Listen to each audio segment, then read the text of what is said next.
My name's Bryden Kex. And I'm Gage Paul. And this is our top 5 Bloodborne bosses. Note that this video will contain heavy spoilers for the Bloodborne bosses. Both Gage and I finished Bloodborne this week and wanted to make a list highlighting our favorite bosses from Bloodborne. Now this is highlighting both Chalice Dungeon and optional bosses from the main game story, along with the main ones too.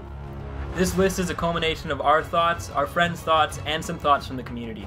We wanted to highlight what we really thought was the best from Bloodborne, both in design and ingenuity, along with challenge. The Witches of Hamrlik.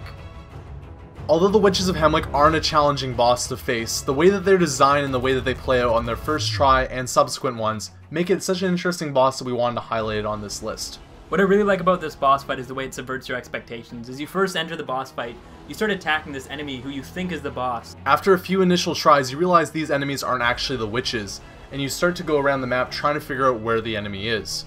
As the fight goes on, more soot monsters will appear and you have to dodge them and use the environment to escape them while still attacking the Witches of Hamrlik. The best part about this fight is once you kill the first witch, you realize that there's a second one, and if you don't kill the second one quick enough, that there can be a third one that spawns. After figuring out the trick to this boss fight, it's pretty easy to beat, but it's one of the most unique bosses, which is why we wanted to highlight it here. Herman the First Hunter. The Herman boss fight is really the embodiment of what Bloodborne is, and is a challenge between two hunters. From his devastating scythe to his powerful gun, Herman throws everything he has at you and expects you to do the same.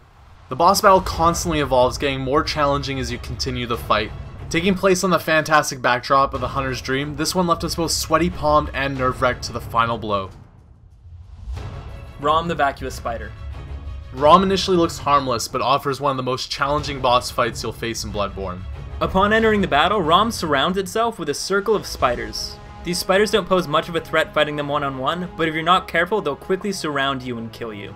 Rom is helped by the dozen or so spiders by its side, but its strong range attack and deadly AoE are no pushovers either. What we loved most about this fight was the way Rom made you pick your moments to attack. With its AoE attack and deadly army of spiders, you'll have to wait for just the right moment before you can run in and strike Rom down. Ebru, Daughter of the Cosmos. Ebru is one of the few optional bosses in Bloodborne, but offers one of the most deadly punches in a fight. With a quick early forward charge that can devastate, you need to know every move that Ebru has and study them meticulously. From her horrifying design to the way she can frenzy you, the Daughter of the Cosmos truly feels like a great one. Right down to the end, Ebru is a challenge with her life-sucking aura and final ranged attacks. Although this fight is optional, it is one not to take lightly and one that you definitely need to experience in Bloodborne. Father Gascoigne. Father Gascoigne is the first story-based boss you fight in Bloodborne, and probably one of the most challenging you'll face in the whole game. Father Gascoigne may be similar in size, but certainly feels like a greater foe. With a similar skill set to yours, this feels like the first true duel that Bloodborne has to offer. Father Gascoigne is not only the most fun boss fight to play, but also has a great lore behind him. Early on in Yharnam, you meet a young girl who offers you a music box and asks you to go find her mother. Her father is Father Gascoigne, and this said music box will stun them in battle. Not only is Father Gascoigne's story heartbreaking, but also adds a huge amount of personality to a fight that was already spectacular. Just as you feel like you have a handle on the fight, Gascoigne's low health transformation into a beast is both terrifying and a fantastic topping to the fight. Father Gascoigne is our favorite fight from Bloodborne, but let us know what you think in the comments section below. There's a lot of other fights that we really enjoyed as well, but we left off this list, including a couple Chalice Dungeon fights that are worth seeing. Bloodborne's bosses offer some of the most satisfying gaming moments of 2015.